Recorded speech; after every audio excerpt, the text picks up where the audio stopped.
Hello guys, I am Ryan Oliveros, and for today we will be doing experiment 12 flip-flop counters. So for our experiment, here we have the diagram which uses IC7473 or 2JK flip-flops.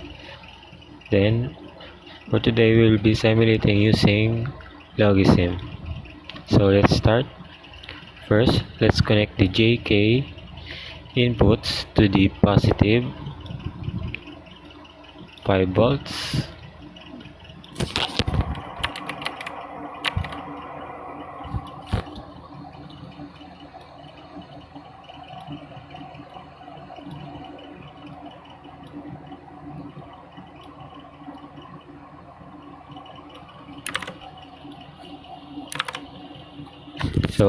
Okay, now that we've connected it to the 5 volts, next let's connect the enabler to the D1 or the input.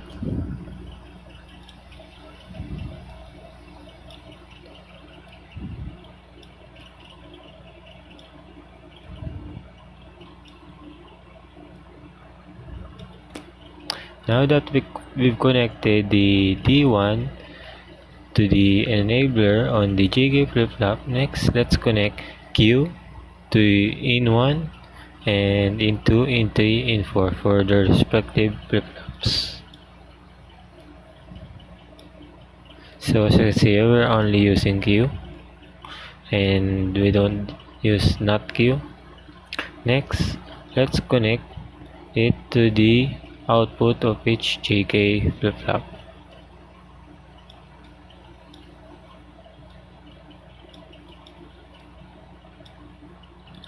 So lastly, let's connect it to the clock pulse.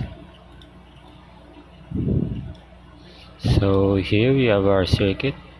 Now let's try to simulate it and switch on D1 and observe the outputs.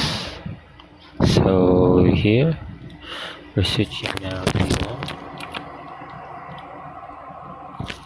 So as you can see here, the D1 changes its output from D5, D4, D3, then D2, D3, then let's try again, 4, D3, and all D2, D3, D4, then off, then on D1, then on again, it repeats, then on, and until it offs.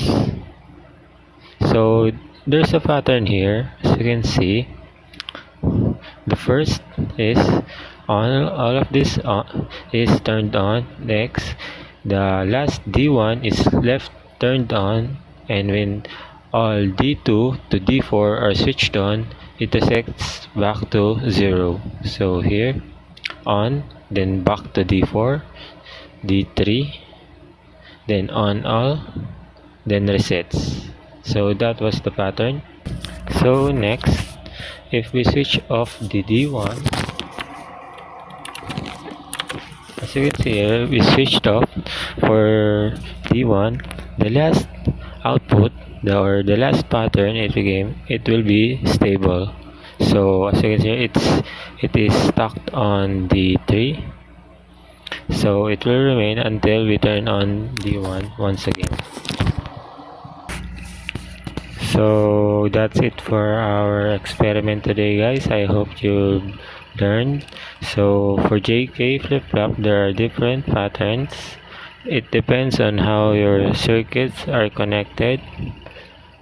So then the most important role for JK flip-flops are the enablers, since the enabler does the work on the circuit.